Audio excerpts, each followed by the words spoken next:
ने जो घोषणा की थी उन्हें लागू करने की वो कंप्लीट नहीं हुई, तो अपनी मांगों को मनवाने के लिए खाली पड़ा दफ्तर। क्या लगभग 250 रुपये आपकी सैलरी हुआ, अब 250 से और आप कहाँ से ली? सरकार के साथ लड़े भी और लियाए भी, और ना किसी का बिगड़न दिया। आज तक कोई घर गई हो अटका गई हो तो बता दो। एक फपड़ाना की, या शायद यहाँ बैठी हो बेरानी में आया तो कर दिन तकरीबन फपड़ाना की 5 आंगनबाड़ी वर्कर थी, जिनमें से 4 टर्मिनेट कर दी थी। 4 टर्मिनेट कर दी, तो आप बहनों का सहयोग और सर्व कर्मचारी संघ का नेतृत्व उनको 1.5 साल बाद ड्यूटी पर ले आया।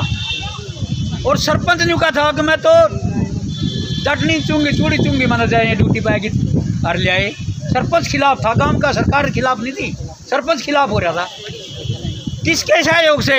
आपके सहयोग से और सर्व कर्मचारी संघ के सूझबूझ से। यानी आज तक का एक इतिहास रहा है कि कोई घर बैठने नहीं दी, किसी का कुछ बिगड़ने नहीं दिया। और ये तो एक अपने हक की लड़ाई है, इसमें तो किसका क्या बिगड़ेगा, कोई घबराने की जरूरत नहीं है। सरकार टर्मिनेट करो, सस्पेंड करो, जेल में करो, कुछ भी करो, अपने फिट लायक का होगी दूनी, वो ही जीता है। और जो लड़ा है वो आज जिंदा है। अपने हकों के लिए जो भी लड़ा है, या कोई कौम लड़ी है या कोई विभाग लड़ा है, जितने कर्मचारियों ने जिस समय पे लड़ाई की वो अपने हक लेकर आए हैं। आप लोगों को आज 66वां दिन है इस आंदोलन में लगे हुए। आप देखिए इस सरकार के टाइम में कितने लंबे आंदोलन दूसरे संगठनों ने लड़े। बिजली बोर्ड ने 1.5 महीने का आंदोलन लड़कर सांकेतिक भूख हड़तालें करके जो महकमे का निजीकरण किया जा रहा था 2016 के अंदर 23 सब डिवीजन ने प्राइवेट हाथों में सौंप दी थी। कहीं ना कहीं बिजली बोर्ड के साथियों ने आपके सहयोग से लड़के उनको प्राइवेट हाथों में जाने से बचा लिया, ताकि आप लोगों को, किसानों को, मजदूरों को, इस हरियाणा की जनता को सस्ते दामों पर बिजली मिलती रहे। अगर वो सब डिवीजन प्राइवेट हाथों में चली जाती, आज जो आप लोगों को 2.5 रुपये यूनिट बिजली मिल रही है वो कहीं ना कहीं 9 या 10 रुपये यूनिट के हिसाब से आपको मिलनी थी। आप देखिए आपके रोजगार के हिसाब से, जब हमारे आपके बच्चे स्कूलों में पढ़ते हैं तो इतनी सैलरी नहीं है कि अच्छे स्कूलों में हम पढ़ा सकें। जो स्कूलों का निजीकरण ये सरकार कर रही है, वो हम संगठनों के नेताओं की जिम्मेवारी कहीं ना कहीं बन जाती है कि जितने सार्वजनिक क्षेत्र हैं, जितने पब्लिक हित के लिए पिछली सरकारों ने क्षेत्र बनाए हैं, उन क्षेत्रों को हमने सार्वजनिक रखने के लिए बड़ी बड़ी लंबी लड़ाइयाँ लड़नी पड़ेंगी। मैं देख रहा था टीवी पे जो इनकी सिट्टें थी काराना वगैरह की, जहाँ ये कहते थे कि यहाँ से पलायन हो गया है, हिंदुओं का पलायन इन्होंने कर रखा है ना, हिंदू मुस्लिम कह के ये वोट वहाँ ले रहे हैं, वहाँ ये बुरी तरह आ रहे हैं, बुरी तरह। यूपी में बीजेपी को कोई नहीं पूछ रहा है, कोई नहीं पूछ रहा। इनको यूपी के अंदर जूते लगने हैं, जूते। और पंजाब में बताइए आपको, पिछली बार मेल मिलाप करके 3 सीटें आई थी, और अब क्या वो मेल मिलाप भी नहीं है वहाँ, अब 0 है वहाँ पे। अन्य स्टेटों में भी इनका यही हाल है। पीछे देख लिया उन्होंने तानाशाही करके, चाहे पश्चिमी बंगाल था चाहे जो भी था, क्या हाल हुआ इनका। आने वाला समय ऐसे ही होगा, इनका बुरा हाल होगा, इनको कोई नहीं पूछेगा।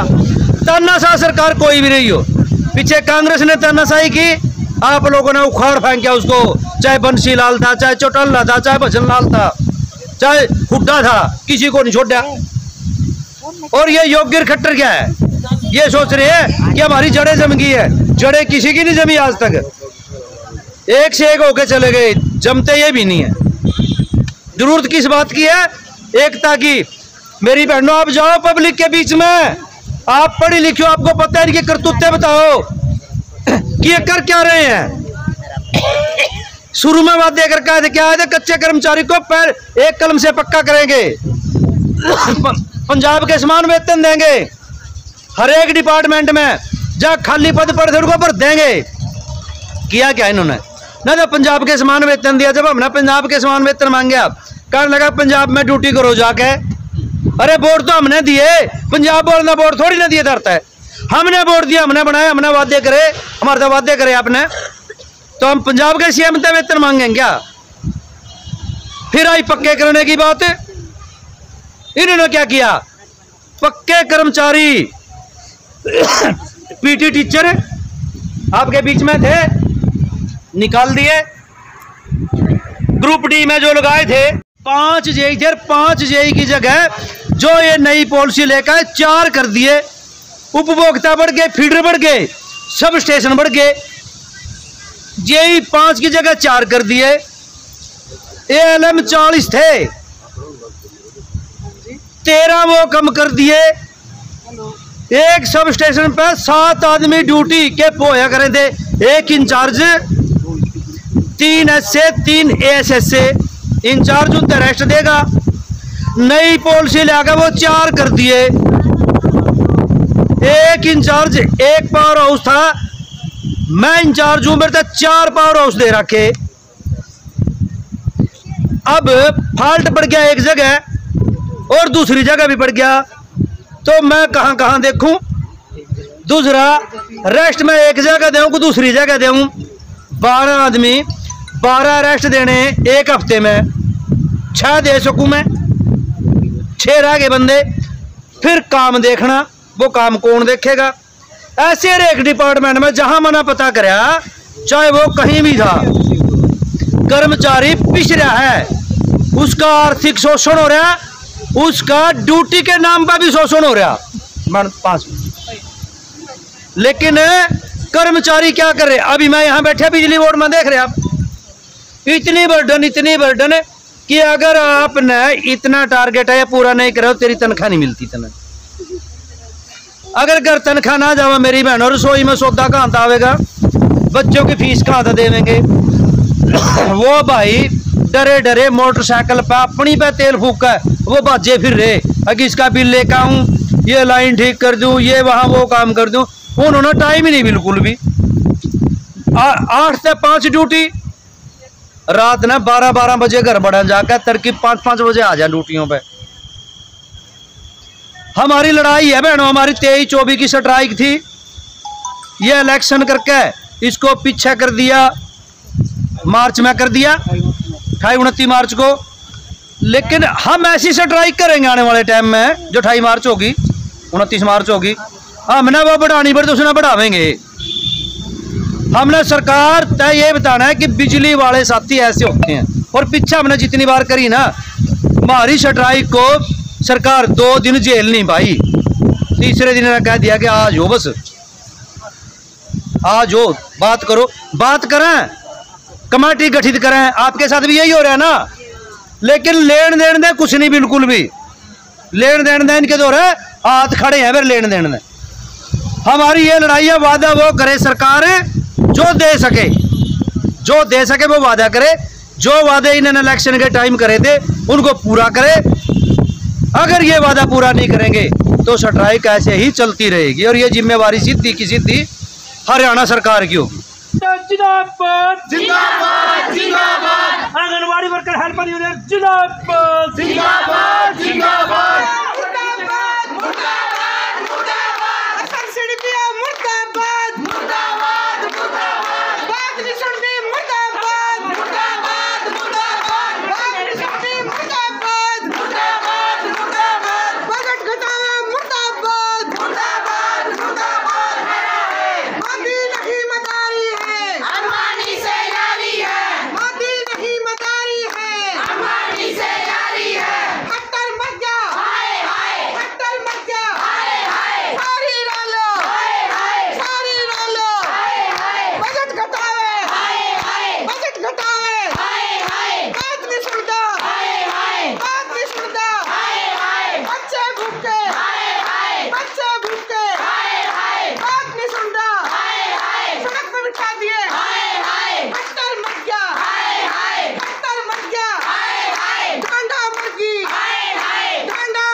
सरकार वाले आगे भेजेंगे, ऐसे यही है प्रोसेस।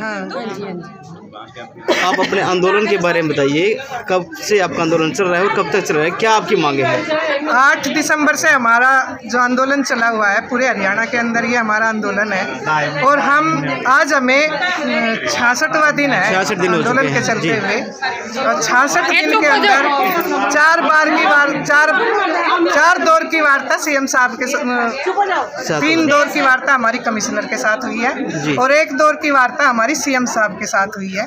तो जो उन्होंने मांगे मानी है, हमने उनको पहले भी कहा था कि हम उनका मोस्ट वेलकम करते हैं, लेकिन जो हमारी मुख्य मांग है, जो घोषणा की हुई मांग है 2018 की मोदी द्वारा, तो पीएम साहब द्वारा, तो हम उसको लागू करवाने की बात कर रहे हैं। एक कुशल अर्धकुशल की जो विधानसभा के अंदर सीएम साहब ने घोषणा करी थी कि हेल्पर को कुशलकार, वर्कर को कुशलकार, हेल्पर को अर्धकुशल का हम दर्जा देंगे।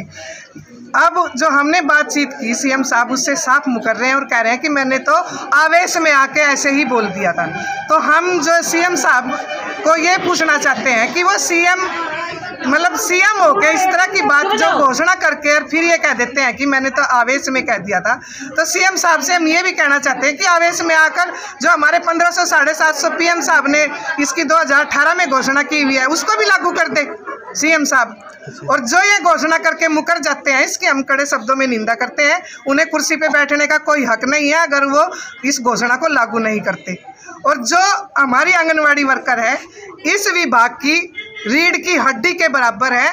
जैसे कोई शरीर रीढ़ की हड्डी के बिना नहीं चल सकता, ऐसे ये विभाग रीढ़ की हड्डी के बिना नहीं चल सकता। ये अधिकारियों को भी पता है और जो ऊपर हमारे अधिकारी कमिश्नर तक जो बैठे हैं उनको भी पता है। और अनाप शनाप बयान जो सीएम साहब उसमें दे रहे हैं कि वीडियो वायरल हो रहा है, एक वो कह रहे हैं कि हम ये तो किसी की बकाई हुई फिर हैं। तो हम सीएम साहब से कहना चाहते हैं कि आप भी बका लो हमें, आप बका लो, आपके बकाई मारते हो तो।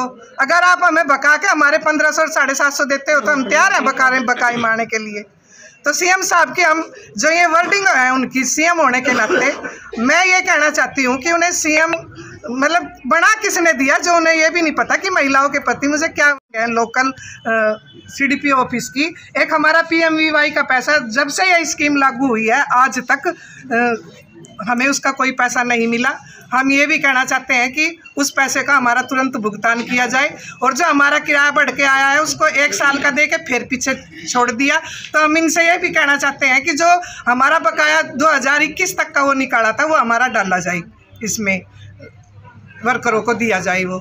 और जो इनकी प्रोसीजर है, इनका कोई भी वेरिफिकेशन करनी हो उसको हड़ताल के बाद हम करेंगे। 3 दौर की वार्ता आपकी रद्द हो चुकी है। 3 दौर की वार्ता। अब आपको क्या लगता है आगे आपकी वार्ता हमारी होगी? 14 तारीख को हम करनाल के अंदर सीएम सिटी में महापड़ा हुआ है हमारा। उसके बाद भी अगर सीएम साहब नहीं मानेंगे तो हम एक तरीके से विधायकों से आप मिलिए, सीएम से आप मिलिए, विपक्ष से सभी से आप मिलिए। विधायकों से हमने दोबारा भी मांग पत्र दे लिए। हम अपने तरीके से अनुशासन में रह के आंदोलन लड़ रहे हैं, लेकिन इस सरकार को बिल्कुल महिलाओं की तरफ देखने की फुर्सत नहीं है। उनको बिल्कुल ये नहीं है कि महिलाएं ने पूरी सर्दी सर से उतर गई है, इनकी बच्चों को छोड़ के आती हैं, लेकिन इस बात पे कोई भी, यहाँ तक कि अधिकारी हमें ऐसी बातें कह रहे हैं कि ये जो मिल गया ले लो। कोई हमें खैरात में थोड़ी मिला है, ये हम लड़ के ले रहे हैं सरकार से, ऐसे थोड़ी ले रहे हैं। अधिकार है हमारा, हम इसको लेंगे और लड़ेंगे।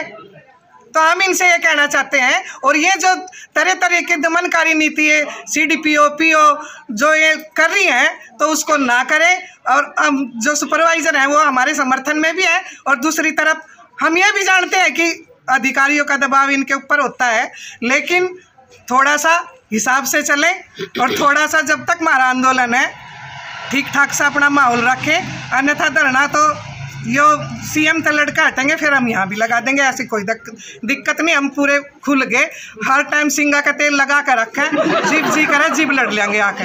और सर जिस तरह आवेश में उन्होंने घोषणा करी थी, उन्होंने बोला कि हमने आवेश में बोला था, तो आने वाले समय में आवेश में वोट की चोट से हम इस सरकार को दिखाएंगे कि नारियों का शोषण क्या होता है। वो करनाल में भी है, वहाँ भी ज्ञापन लेंगी। तो जो आज का जो प्रोग्राम था हमारा सभी सीडीपीओज को लेटर देना था कमिश्नर के नाम, वो हमने दे दिया है। और कल का जो प्रोग्राम है करनाल में ही होगा। और जो बीजेपी के जिला अध्यक्ष हैं उनको हम अपना मांग पत्र देंगे। कोई भी बंदा हमने ऐसा नहीं छोड़ा अगर जिसे हमने अपना मांग पत्र न दिया हो, वो भी अनुशासन में रह के तरीके से। लेकिन ये सरकार इतनी घटिया सरकार है बहनों, इससे लड़े बिना बिल्कुल काम नहीं चलेगा। हमारी इनसे कोई लड़ाई नहीं है, हमारी लड़ाई है फिलहाल सरकार के साथ। तो हमें उसके साथ 14 तारीख से दो हाथ लेने हैं, आर की या पार की। 14 तारीख से हम महापड़ाव डालेंगे करनाल के अंदर। सभी बहनों का बहुत बहुत धन्यवाद और उम्मीद करती हूँ कि बहनें इस आंदोलन में सफल बनाएंगी, अपना सहयोग करेंगी। जैसी भी कॉल आए उस पे आप खरी उतरेंगी। असंध के विधायक को हमने गोगी जी को दिया था ज्ञापन, लेकिन उसके बाद उनका कोई फोन नहीं आया। हमने फोन किया था, आज मैंने ही उनके पास फोन किया है गोगी जी के, तो वो कह रहे कि मैं पंजाब में हूँ और इलेक्शनों में इलेक्शन है यहाँ पे, इसलिए मैं वहाँ जा रहा हूँ। तो मैंने कहा जी आप मतलब आज यहीं आ जाओ हमारे पास, हमारा ज्ञापन ले लो। तो वो बोले कि मैं किसी की ड्यूटी लगाऊंगा, लेकिन कोई ड्यूटी नहीं लगाई। तो मेरा कहने का मतलब है सारे सरकार के दल्ले मल्ले ही हैं, मैं तो यही कहूंगी। उन्होंने किसी की ड्यूटी नहीं लगाई। तो हम अगला प्रोग्राम देखेंगे कि गोगी जी के कब आना है। उन्होंने वैसे ये कहा है कि जहां आपका महापड़ाव होगा मैं वहां जरूर आऊंगा आपके पास। अभी यहाँ मैं बिजी हूँ, मैं सोमवार को आऊंगा, उन्होंने यह बात मेरे से कही है।